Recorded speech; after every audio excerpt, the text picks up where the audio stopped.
Like I said, John, it was just there's a buzz after this weekend in Houston in the air. I am very excited, for the upcoming season after Nick Casario completely, in my opinion, I think he had a damn good draft. What say you? I thought he killed it. He got really good players during the first 2 days, and I think he found good value. I don't know how you want to break this down, but yeah, I think he had a B plus, A minus draft. Yeah, and then I want to break it down, kind of give our reactions to each pick because now we could go through each one. I definitely like days 2 and 3, even 4 and 5 a lot. But at number 3, a surprise was Derek Stingley over Ahmad Sauce Gardner. Now, we had talked about this. We said that we could see Stingley at the end of the day being the better corner, but because of Sauce being there, playing every single game and having his type of season, of course you were gonna take Sauce, but for them to take Stingley, it tells me Nick Casario did his research, and he chose who he thinks is the better corner.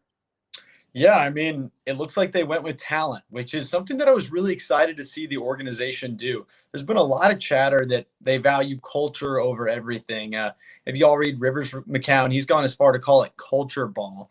And I thought that taking the guy that it from the outside looking in, it had looked like they'd done less homework on Stingley compared to Sauce or been less linked, but they took the more talented, higher ceiling player. And I don't think anyone would deny that Stingley's 2019 tape is better than any corner in the class. It's just there's more risk there than Sauce. And I was a Sauce guy, but with a team that is down this bad in terms of talent, I don't blame them at all for swinging on Stingley.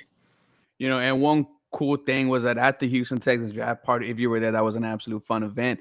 But he got on, to FaceTime the fans, and he had said something that I liked. He's like, when I'm guarding someone and the ball is in the air, I don't see it as 50-50. I see it as mine. And I'm just excited for this kid to get on the field, 6'1" corner. His 2019 tape was just damn good going against actual, talented wide receivers. I'm looking forward to the Stingley versus Sauce Gardner. Sauce did not look happy though, after being a Jet. Really? Um, I didn't see that. Did he look surprised that he wasn't a Houston Texan? to me, he kind of looked like, kind of shocked because I I thought it was Sauce, dude. I mean, everywhere damn near thought it was Sauce at number 3, and Stingley just came out of nowhere. The name was crazy. Yeah, I didn't. Um, my like I said, I was just shocked. I was like, wow, but I still love the pick. Mhm. Number 15, though, I really love this pick because me and you have both taken this guy in mock drafts. Kenyan Green, left guard for the Houston Texans. I am excited for this dude. Probably one of the best run blocking guards in the class. He opened holes for Isaiah Spiller. He's gonna do it from Damien Pierce, who we're gonna talk about a little bit later in the video. Kenyon Green, I'm excited for, man. Yeah, this is. I still haven't decided fully how I feel about this pick. Let's start with the positives. They took a really good football player at one of the most glaring positions of need for our team. We needed a left guard. We needed help with the run game, and Kenyon Green's going to come in and immediately do that at a pretty high level. I think he's got a high ceiling. He's already been. I mean, he's got a high floor. He's already been performing at the SEC, and once he's in an NFL weight room, I think that could go to the next level. My moderate concerns, which maybe these aren't fair anymore because we did use these picks to trade up. So when we move back for Philadelphia, we got 3 non-top 100 picks. And the next 2 guys were my 2 guys in the class. It was Jordan Davis, and Kyle Hamilton. and for me it's a question of, are you going to regret missing on, in my opinion, potential all pros in order to get your left guard? Based on Nick Casario's comments, it doesn't really sound like they were ever looking at Kyle Hamilton. So maybe that's a moot point. So they got the guy they wanted. They got more picks. I'm worried that they could have come up with a better player. But when you look at the need and the expected talent level, it's a totally fine use of a mid-round draft pick. Yeah, no, guard is not a sexy pick at number 16. The crowd would have definitely erupted for Jordan Davis or Kenyon Green. Another thing I like about him, Green, is he's a hometown guy, and that's kind of Mhm. the stigma of this draft. A lot of hometown guys, a lot of SEC guys. How do you feel about, the way they drafted this group of guys? I don't mind taking SEC guys, man. Those are players who generally played really well in high school to get invited to play in the SEC. And if they're getting drafted this past weekend, they played really well in the SEC. That's high talent. There's more clay you can mold there. And they really want to build this culture they talk about. I know I said maybe they've deviated away with that from picking Stingley, but I think getting a group of like-minded guys who you expect to mesh well together, there's some value in that. Yeah, absolutely excited. And at number 37, one of my favorite picks of this draft, we have drafted him again. Jalen Peters, our friend Cody Johnson is nutting in his pants somewhere. The all-around Pac-12 Defensive Player of the Year is a Houston Texan. What was your reaction? I loved it. I mean, Jalen Peters is one of my favorite guys in the draft. Someone I got to talk to at the Senior Bowl. Someone that our friends who went to Baylor or watched a lot of Big 12 football, which is a lot of people in Texas, they love Jalen Peters. They know he's a beast. I think he helps every level of this defense. I think he has the athletic ability to evolve into a good safety up top. He's the type of run tackler, which is really the best part of his game, where he's going to come in and make an impact on the first and second down. And you can put him at a lot of different positions. If you want to use him as the third or fourth corner on a passing down, you can. If you want to put him on weak side linebacker on first down, you can do it. Jalen Peters is just a football player, and I loved it. Yeah, and taking Stingley at 3, then Petrie at 37, kind of building up the secondary, something that Lovie Smith talked about, that was very poor play. And he talked about safeties. I love Jalen Petrie. I think he's going to excite fans. He is smart enough to sniff out screens. He blows people up like when he wants to, but he's a for sure tackler. And he just a knack, of getting interceptions and just making plays. I'm excited for Jalen Peters. At number 44, the Houston Texans had traded up for John Michie, wide receiver out of Alabama. Is coming off a torn ACL. They say he maybe will be there, ready for training camp. But listen, 1,000 yards after the catch, Davis Mills has to be smiling with John Michie. Yeah, I thought Michie was a great pick. Some people are going to say we reached because we did take him before guys like George Pickens, yeah. Before Sky Moore. I don't care. I like John Michie. We're looking at a guy who just dominated at Alabama against the best of the best. He might have been a late first-round pick without that ACL tear. And I certainly don't know if he falls midway through the second round. And the biggest thing, Caserio, it looks like he's really good at drafting. I'm glad they took someone they're comfortable with. And a guy like George Pickens, I'm not sure he would work in this locker room. So I love Michie. He also projects very well within this offense. You're going to have Brandon Cooks on one side. You want Nico Collins as a boundary receiver to go win one-on-one matchups. And then Michie comes in the slot. He's going to make life easier for everybody. Huge fan. Yeah, and I think one of the key focal points of this draft was that Nick Caserio invested into Davis Mills quite a bit. And this is something that we, thought about, maybe going heavy the first couple picks in defense and then, getting a lot of picks on the offense. John Michie, I think whenever he gets the ball into his hands, he's going to make something happen. The first 4 picks, I'm excited. I think these are immediate impact players. Mm-hmm. Yeah, they did something for the offense and the defense, and they addressed personally good value and good needs. So I really liked it too. And then the next pick, that number 75, they traded up for him as well. Christian Harris, the linebacker from Alabama. I think at first he might, sit around Grugier Hill and Kirksey. However, towards the season goes on, this dude in that national championship game was one of the best players on the field, had those, 2 big sacks.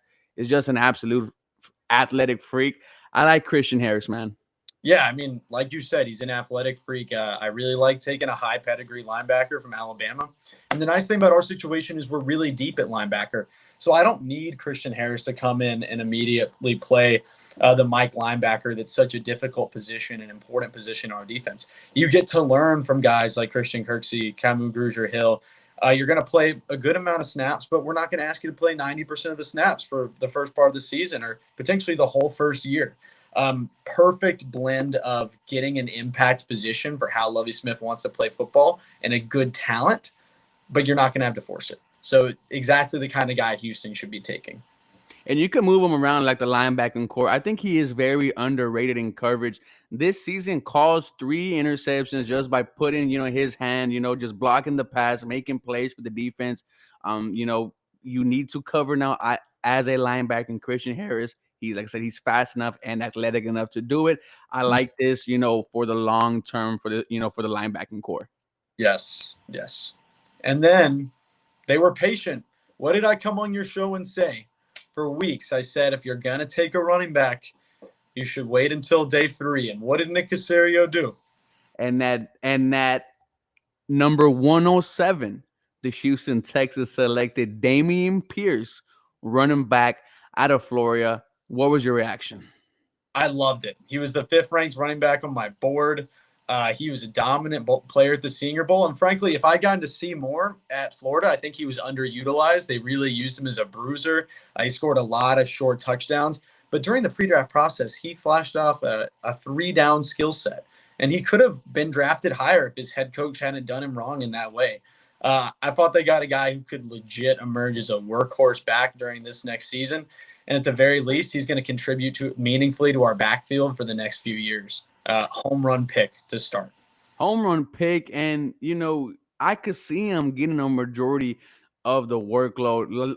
Like you said, a lot of Florida fans said that he was underused. The way he runs is so violent, it's so physical. And when you talk about Texas football, that's exactly what's going to excite the fans of Houston. Can you imagine he just goes out and trucks someone? How it would ignite the offense, how it would ignite the fans. This, like you said, is a home run hit. The energy he's going to bring, like he put on a video, I'm here for a good time and a long time. And he could block. One of the best, passing running backs in this draft. A lot of people were wanting Isaiah Spiller, but I think he is the best all-around back. And at number 150, I'm sorry, go ahead. I was just saying he's instantly the best running back on the roster. I agree with you. And the fact we got it on day 3, you found a day 1 starter outside the top 100. Kudos to Nick Caserio. Well played. And then, this was the pick that got a lot of praise. One guy was like, I wouldn't be surprised if he's the best, running back in the class. Mm-hmm. I am super excited for Damien Pierce. And at number 150, the Houston Texans selected Thomas Booker, defensive tackle out of Stanford. My immediate reaction was there's some questions with Ross Blacklock. He hasn't lived up to that, second round, pick that we got him because Jonathan Taylor went right before him. But, Thomas Booker, a very smart guy. They consider him a coach on the field, could play the 3-tech. He will contribute this year. Yeah, if you guys haven't looked at Thomas Booker's relative athletic score, RAS, you'll see him on Twitter all the time. Go look it up.